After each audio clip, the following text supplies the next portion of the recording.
Hər vaxtınız xeyir olsun, əziz və hörmətli keyfiyyət mütəxəssisləri, dəyərli həmkarlar. Keyfiyyətin idarəetməsi mövzusundan davam edirik.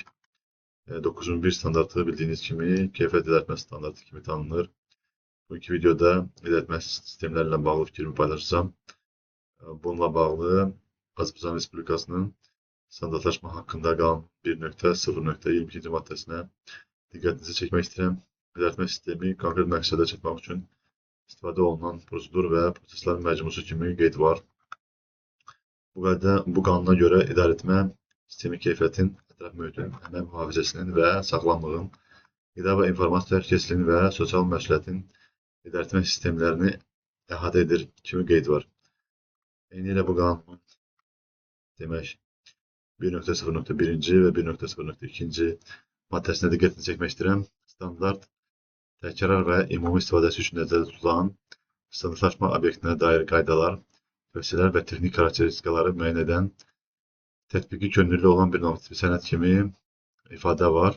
Burada texniki xarakteristikaları müəyyən edən qeydə diqqətinizi çəkmək istəyirəm. Eyni zamanda standartlaşma obyektlərinin təhlükəsizliyini və keyfiyyətin yüksəlməsinə yönəlmiş kütləvi və təkrar istifadəsi üçün nəzərdə tutulan normativ sənəd kimi hazırlanması ilə bağlı qeyd var.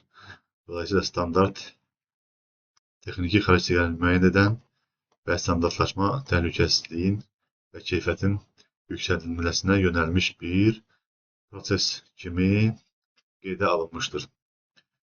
Burada mən ən çox istifadə olunan və bizim hər kəsin tanıdığı standartlara diqqətinizi çəkmək istəyirəm. Demək, keyfiyyət, ətraf mühit və əmək mühafizəsi standartları bir çox layihələrdə və sənaye obyektlərində istifadə edilir. Burada qısa olaraq müqayisəli məlumat vermək istədim. 9001, 14001 və 45001 standartlarda bir çox oxşar prinsiplər var və müəyyən fərqliliklər var ki, arxada fonda müqayisə tablosunda qeyd edilir. Bundan bağlı məlumatı öz LinkedIn profilimdə paylaşacağım. Bu standartların əsas məqsədi integrated management sistemi olaraq, KPI-lər olaraq dəyərləndirməsi lazımdır. KPI-lər realistik olmalı və ölçüləbilir olmalıdır ki, mütəmadi olaraq bu KPI-lərin məqsədinə çatmadığını qeydiyyatlarına apararaq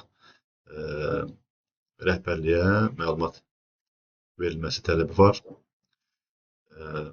Demək,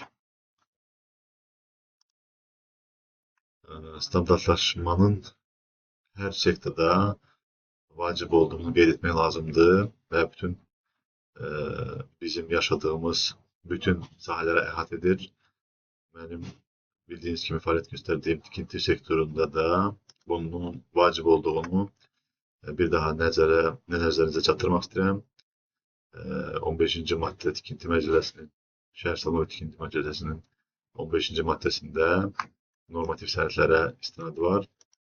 Biraz öncə qeyd etdiyimiz kimi standart normativ bir sənəd olaraq qeyd edildiyi bildirmişdim. Bugünə bu qədər, diqqətinizə görə təşəkkür edirəm. Sağ olun.